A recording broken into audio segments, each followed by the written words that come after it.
Lakers on the road in Boston. LeBron James in Springfield, Massachusetts earlier in the day watching Sierra Canyon and his son Bronny play. Then back in Boston before the game with the powder toss and his teammates having some fun with it.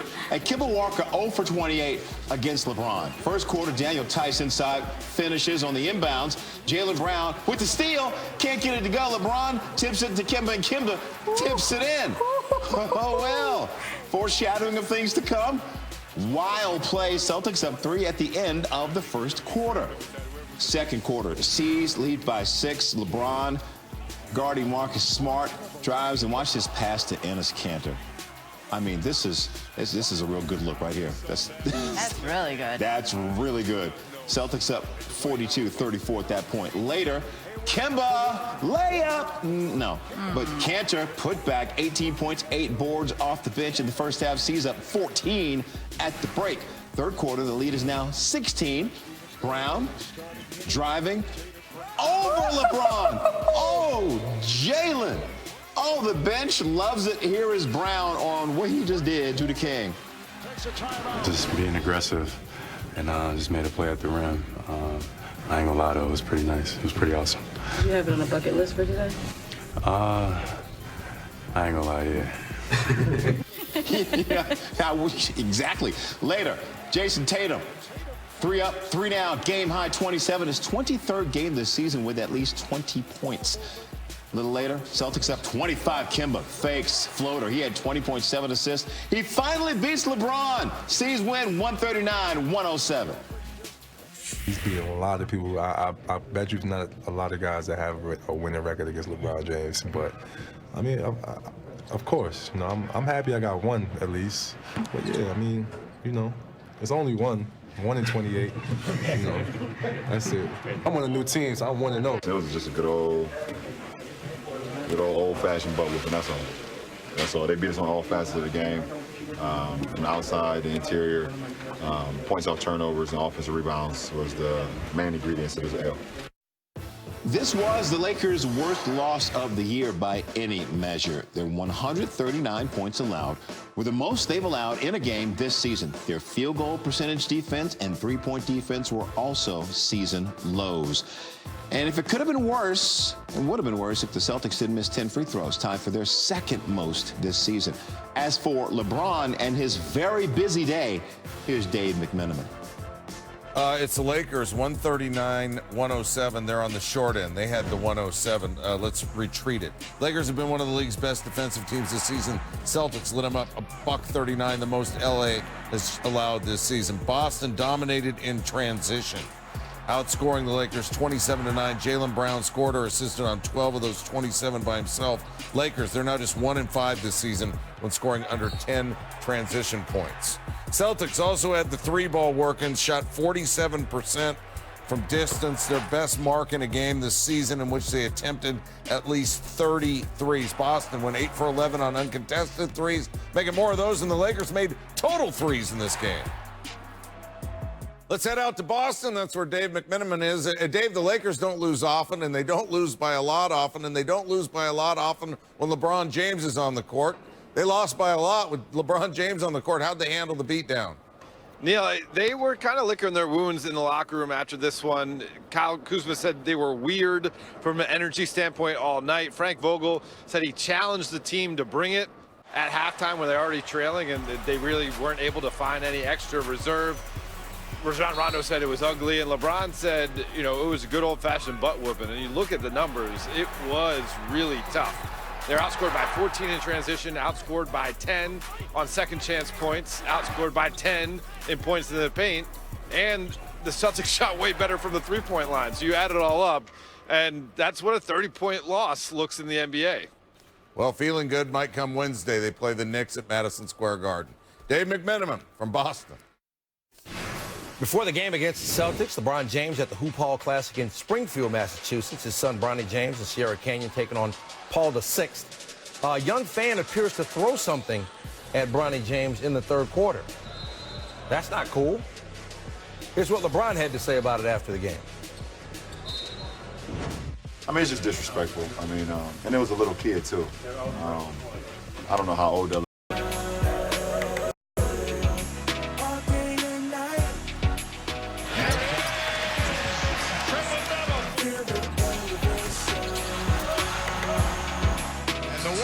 lead of the season for the Houston Rockets.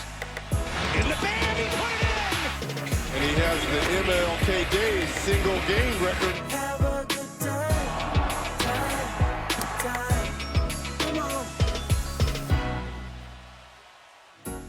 An eventful day and night in the NBA, so we need Tim Legler to help us break it down. Tim, worst loss of the season for the Lakers, so not much went right, but what went especially wrong from your vantage point? Well, look, and LeBron said it after the game, this is going to happen in an 82-game season, and when you have two teams that have title aspirations, which both of these do, and one plays well and one doesn't, you get a beatdown, and that's what happened. But for me, I just thought this was Boston's best game of the year. They were just playing at a different pace. They were more intent on what they were doing offensively, more deliberate. They shot the ball well. All of their best offensive players had good games, which has been rare this year for them. So I just thought it was Boston at its absolute best. And, you know, when you see them on nights like this, Dan, it makes you believe that Boston could potentially win the Eastern Conference or at least give the Milwaukee Bucks a heck of a run for their money. But I'd like to see them do this more consistently. Meanwhile, Mike D'Antoni says when it rains, it pours, and right now it's pouring on the Rockets. 4-game losing streak. What's causing all the inclement weather for Houston? Well, if it's pouring, I'm guessing it's the hailstones that James Harden is throwing up against the backboard right now because what I've seen over the last 7 games is missed three-pointers. And when you talk about an offense that relying on one player, you are going to have a stretch where the Rockets are losing games, and that's what's going on right now. It's as simple as that. When your best player and a guy that ball dominant is shooting the ball like this, there is really no way to overcome that, and that to me is what's going on with the Rockets. They'll try to straighten it out before the Nuggets come in on Wednesday. Meanwhile, also Wednesday, Zion Williamson making his regular season debut with the Pelicans, and he's coming back to a red-hot team. They've won 10 out of 14.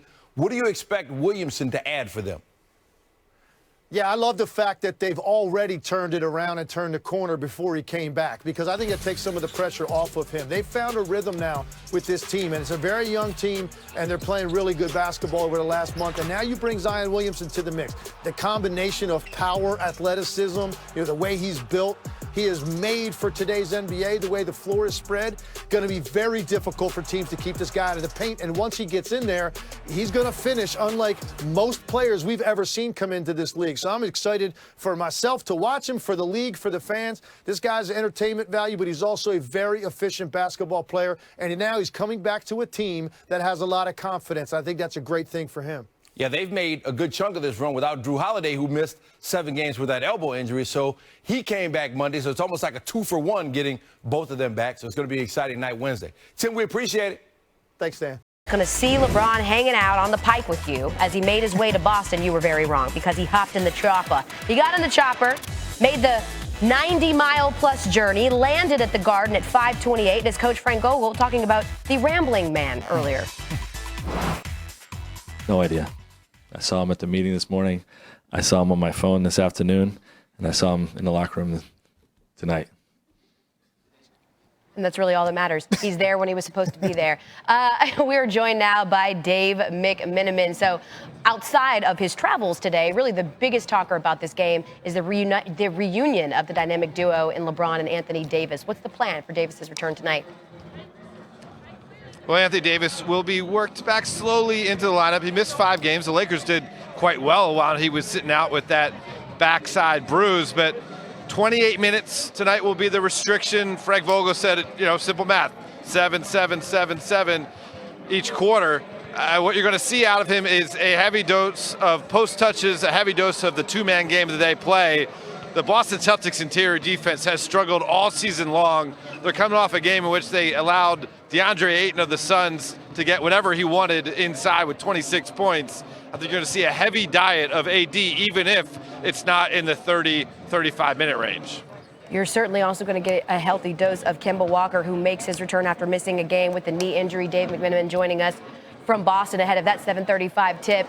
He's looking to do something. This is the petty part of the show that I've been teasing for the last 20 minutes that he's never done before. Dave, you know it. Kemba Walker, including shot. Meanwhile, the Lakers' Anthony Davis, who's missed the last 5 games due to a bruised backside, is now available to play tonight against the Celtics. LA's gone 4-1 without AD, who's averaging over 27 points and 9 rebounds a game this season, including a nice comeback win in H-Town over the weekend.